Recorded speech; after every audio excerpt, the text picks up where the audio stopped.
Hello दोस्तों, स्वागत है आपका हमारे YouTube channel amazing facts and GK में। आज हम बात करने वाले हैं महान समाज सुधारक राजा राम मोहन राय के बारे में।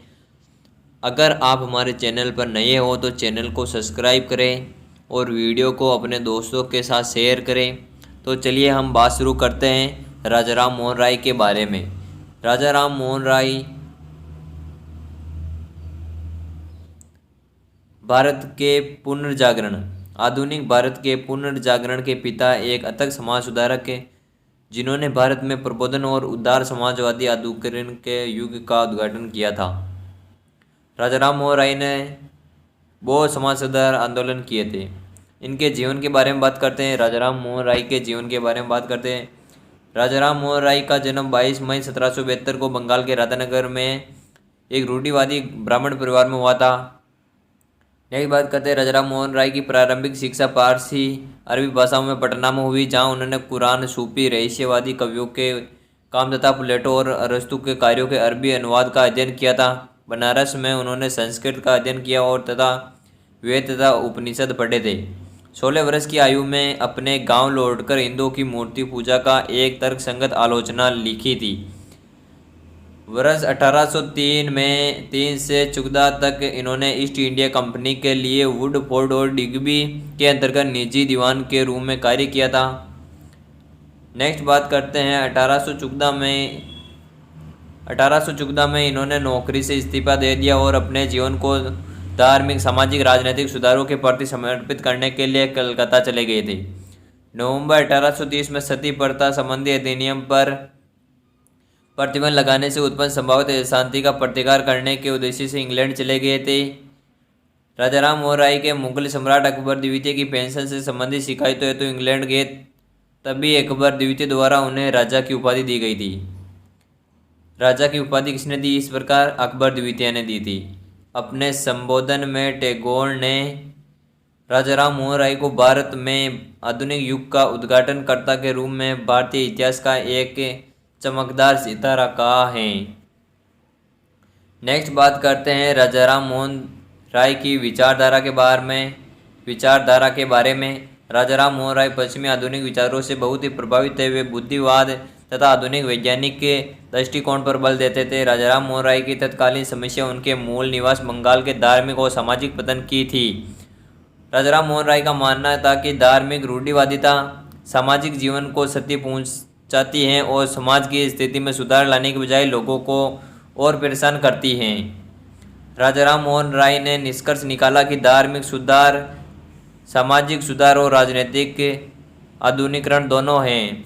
राजा राम मोहन राय का मानना है कि प्रत्येक पापी को अपने पापों के लिए प्रायश्चित करना चाहिए और यह आत्मशुद्धि और पश्चाताप माध्यम से किया जाना चाहिए कि न आडंबर और अनुष्ठानों के माध्यम से हो।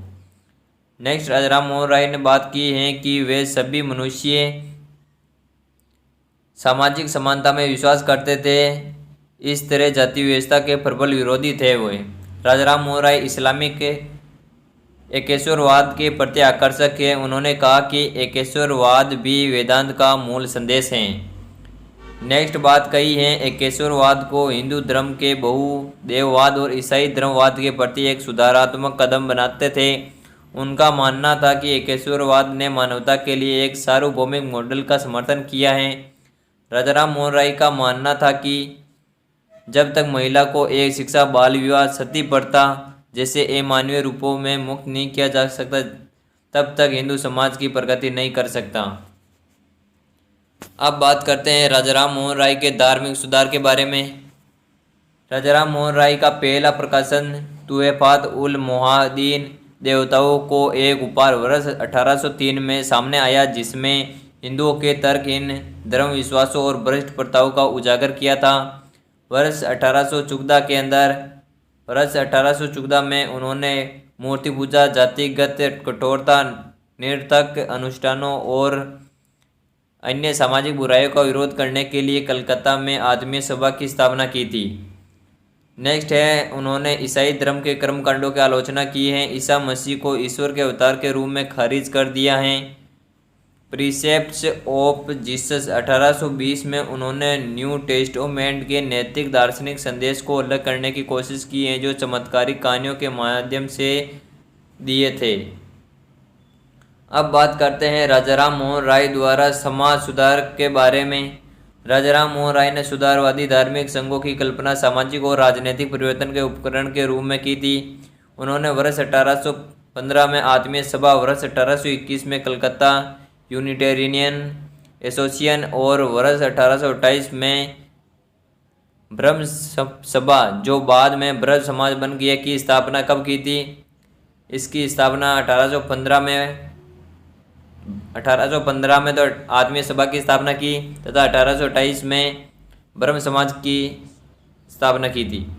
नेक्स्ट बात करते हैं, उन्होंने जाति व्यवस्था, छुआछूत, अंधविश्वास और नशीली दवाओं के इस्तेमाल के विरुद्ध अभियान चलाया था। वे महिलाओं की स्वतंत्रता, विशेष रूप सती प्रथा एवं विधवा पुनर्विवाह के उन्मूलन पर अपनी अग्रणी विचारों और कार्रवाई के लिए जाने जाते थे।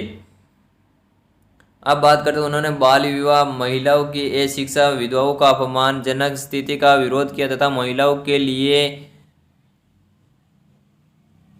के लिए विरासत तथा संपत्ति के अधिकार की मांग की थी। अब बात करते हैं राजाराम मोहन राय के ब्रह्म समाज के बारे में। राजाराम मोहन राय के ब्रह्म समाज। राजाराम मोहन राय ने वर्ष 1828 में ब्रह्म सभा की स्थापना की, जिसे बाद में ब्रह्म समाज का नाम दिया गया था। ये पुरोहित अनुष्ठानों और बलि आदि के खिलाफ था। नेक्स्ट बात है, ये प्रार्थना, ध्यान और शास्त्रों को पढ़ने पर केंद्रित था। ब्रह्म समाज ये सभी धर्मों को एकता में विश्वास करता था। ब्रह्म समाज की विशेषताएं हैं। ब्रह्म समाज की एक ये विशेषता है कि आधुनिक भारत में पहला बौद्धिक सुधार आंदोलन था। इससे भारत में तर्कवाद प्रबोधन का उदय हुआ, जिसने अप्रत्यक्ष रूप से राष्ट्रवादी आंदोलन में योगदान दिया। नेक्स्ट बात करते हैं, ये आधुनिक भारत के सभी सामाजिक, धार्मिक, राजनीतिक आंदोलन का अग्रदूत था। ये वर्ष 1866 में 2 भागों में विभाजित हो गया था, अर्थात भारत के ब्रह्म समाज का नेतृत्व केशव चंद्र सेन और आदि ब्रह्म समाज का नेतृत्व देवेंद्र नाथ टैगोर ने किया था। ब्रह्म समाज 2 भागों में विभक्त हो गया था। एक का नेतृत्व तो केशव चंद्र सेन ने किया था और दूसरे का नेतृत्व देवेंद्र नाथ टैगोर ने किया था। नेक्स्ट बात करते हैं, इसके प्रमुख नेता देवेंद्र नाथ टैगोर और केशव चंद्र सेन थे। अब बात करते हैं राजाराम मोहन राय द्वारा शैक्षिक सुधार के बारे में। शैक्षिक सुधार के बारे में राय ने देशवासियों के मध्य आधुनिक शिक्षा का प्रचार करने के लिए बहुत प्रयास किए।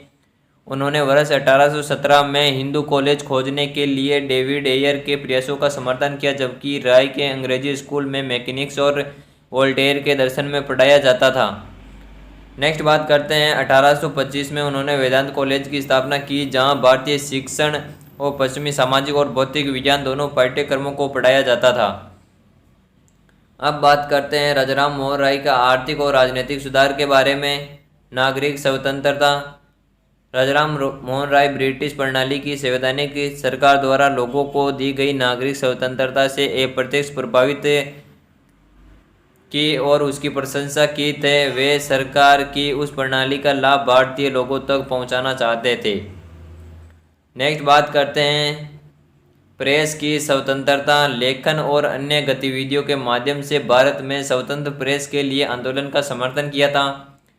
नेक्स्ट है, जब वर्ष 1819 में लॉर्ड हेस्टिंग द्वारा प्रेस सेंसरशिप में ढील दी गई तो राजाराम मोहन राय ने 3 पत्रिका निकाली। ब्राह्मणवादी पत्रिका वर्ष 1821 में निकाली थी, एक बंगाली साप्ताहिक पत्रिका जिसका नाम स्वान कौमुदी था, ये 1821 में निकाली थी, और फारसी साप्ताहिक जो मिरात उल अकबर का प्रकाशन किया था। नेक्स्ट बात करते हैं कराधान सुधार के बारे में।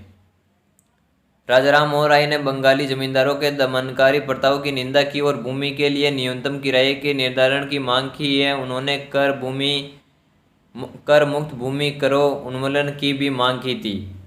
उन्होंने और विदेशों में भारतीय वस्तुओं पर निर्यात शुल्क को कम करने और ईस्ट इंडिया कंपनी के व्यापारिक अधिकारों को समाप्त करने के लिए भी बहुत ही आह्वान किया था। प्रशासनिक सुधार के बारे में बात करते हैं। उन्होंने उच्च सेवाओं के भारतीयकरण तथा कार्यपालिका और न्यायपालिका को अलग करने की मांग की थी। उन्होंने भारतीय और यूरोपीय लोगों के बीच की समानता की भी मांग की थी। नेक्स्ट बात करते हैं राजा राम मोहन राय के साहित्य कार्य के बारे में। राजा राम मोहन राय के साहित्य के कार्य ये एक तो तुहफत उल मोहाउद्दीन 1804 में किया था ये कार्य। वेदांत घाटा 1815 में। वेदांत सार के संक्षिप्तकरण का अनुवाद 1816 में किया था। कनो उपनिषद 1816 के अंदर। ईसो उपनिषद 1816 के अंदर। कठो उपनिषद 1817 के अंदर। मुंडक उपनिषद 1819 के अंदर किया था। ये इनके राजा राम मोहन राय के साहित्यिक कार्य थे। राजा राम मोहन राय ने अपने समय के उन कुछ लोगों में से एक थे जिन्होंने आधुनिक युग के महत्व को महसूस किया है। वे जानते थे कि मानव सभ्यता का आदर्श स्वतंत्रता से लगाव में नहीं है, बल्कि राष्ट्रों के आपसी सहयोग के साथ साथ व्यक्तियों की अंतर्निर्भरता और भाईचारे में है। दोस्तों, हमने राजा राम मोहन राय के बारे में परिचय और उनके मुख्य समाज सुधार के कार्यों के बारे में विस्तार से बताया है। दोस्तों, अगर ये वीडियो आपको अच्छा लगा हो तो वीडियो को लाइक शेयर सब्सक्राइब जरूर करें। मिलते हैं नेक्स्ट वीडियो में। Thanks for watching.